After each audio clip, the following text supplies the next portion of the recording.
Welcome inside the Woody Hayes Athletic Center, where Ohio State held its first press conference of college football playoff week on Monday as the Buckeyes prepare to host Tennessee at Ohio Stadium this Saturday. Kind of a new deal for all of us here as Ohio State prepares to host a college football playoff game for the first time. Usually these are interviews you're used to having happen at a bowl site. You go to a game for the whole week, and then the game ends that bowl week. But this week it's all here in Columbus for Ohio State, and we heard from Ryan Day on Monday. We heard from Chip Kelly for the first time since the Michigan game, and also a few offensive players: Will Howard, Travion Henderson, Donovan Jackson. Andy, just what was the biggest thing that stood out to you today? Well, yeah, I think offensive line, saying that they're going to rotate Luke Montgomery in at guard, definitely probably the biggest news item, I'd say, that kind of came out of this press conference for me anyway. And just the way Luke was involved in the right guard competition dating back to the spring, but we kind of saw him fade from that as preseason camp arrived. He moves around. He's the backup center for a little bit during preseason camp, and obviously Carson Hinsman ended up taking on that role, and now he's back at guard, Luke is.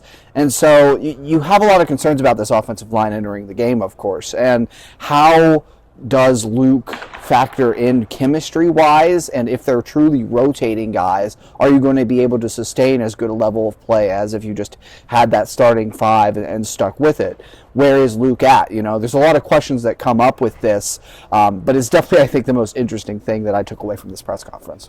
Yeah, it's going to be interesting to see, how much is that really going to be a rotation? Is that just coach speak of not wanting to give Luke Montgomery a starting job right now, wanting him to keep pushing to earn it this week? Same thing with Tegra and Austin.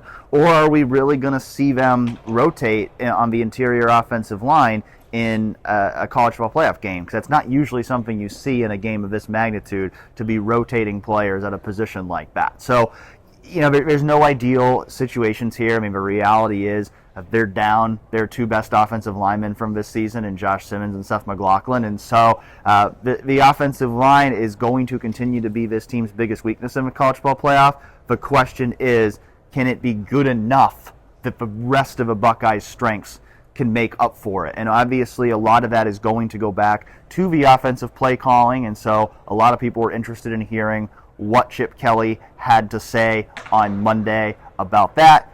He acknowledged that, you can get into a bit of a rut as a play caller, and that, with the amount of inside running that they did against Michigan, that they should have done a better job of getting the ball to their playmakers on the perimeter, really echoing what we had already heard from Ryan Day a couple weeks ago. But, it's clear that, those two have had a lot of conversations about that Ohio State-Michigan game. And Ryan Day said it on Monday, if you don't learn from the problems, if you don't adjust, then, it doesn't matter. So, they've certainly been working on trying to learn from what happened against Michigan and trying to fix those problems going into a game against the Tennessee team that I think has a lot of similarities to Michigan. They're a team that runs the ball really well. They're a team that plays really good defense, especially against the run.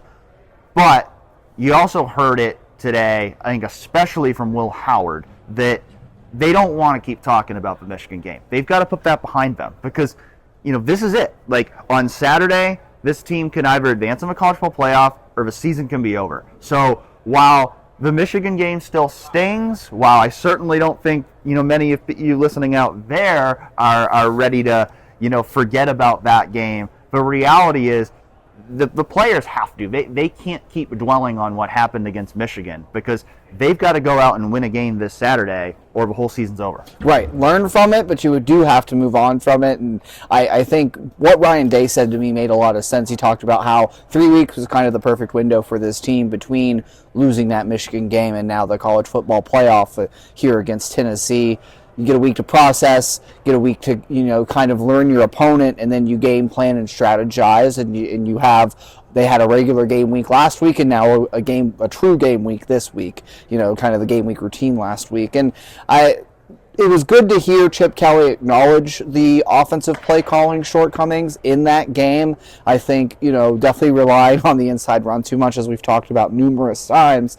It was a good acknowledgement that, hey, you have to scheme to the players' strengths, and they did not get the ball out on the perimeter enough in that game. They did not involve the wide receivers and the weapons. Yes, Michigan was doing some things schematically to take those guys away, but you've got to be creative back schematically and find spaces to get guys open, and just didn't see enough of that, obviously. It's been tread over at this point. Ryan Day also wanted to emphasize winning situationally, doing better in the red zone where you only had 10 points in 5 trips, better on third down.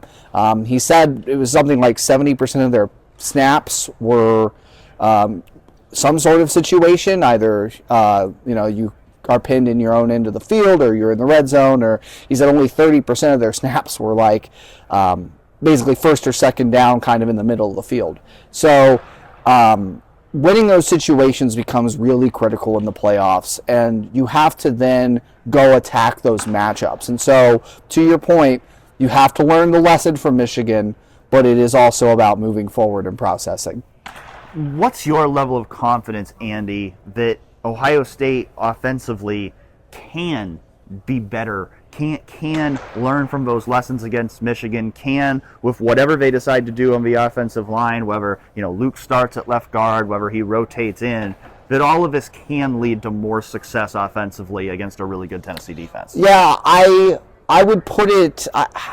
It's a good question, because I think I'd put mine out of 10 right now at about a 6. It's about where I'm at too. Yeah, it's. Part of that is there's a lot of room to go up because they were pretty bad against Michigan, especially in that second half, obviously, shut out there. But the offensive line shuffles, I think it's mostly schematics to me. I don't think Luke Montgomery, I think Luke can still be a really good player. I think he's maybe, like, talking to Day, it wasn't like, oh, this is a guy that's showed us he has to get on the field right now. It was more of like, the guys who were playing haven't shown that they have to be on the field, and yes. They got to try something different. So, exactly. He made reference to Carson Hinsman stepping in against Penn State, and it had kind of been a question before that game of why isn't Carson playing. They decided to give him a shot. He plays really well at that left guard spot. So it kind of sounds like they want to do the same thing here with Luke Montgomery. Now, interestingly, I don't think we heard Joshua Padilla's name at all today, because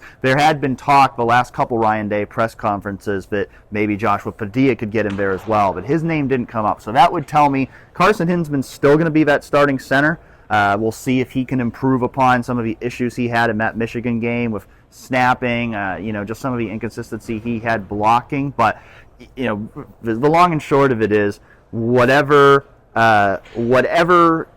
combination they go with from left guard, center, right guard, they need to be better at all 3 spots than they were against Michigan, and Chip Kelly and Ryan Day need to do a better job of scheming things up to help mask some of those deficiencies rather than running straight into it. Yeah, exactly. And that's what I was going to get to next is I think you have said all of this, now you've got to go out and prove that, hey, we're going to target the outside runs more when we want to run the ball, going to get the ball out wide to the weapons on the perimeter more. Like, these are the things Ohio State needs to say and then do on Saturday. And so, to your point, Dan, I think I'd put my confidence right about a 6 that it gets done. Well, lots more coverage to come here from the Woody Hayes Athletic Center all week as Ohio State prepares to play Tennessee in the college ball playoff.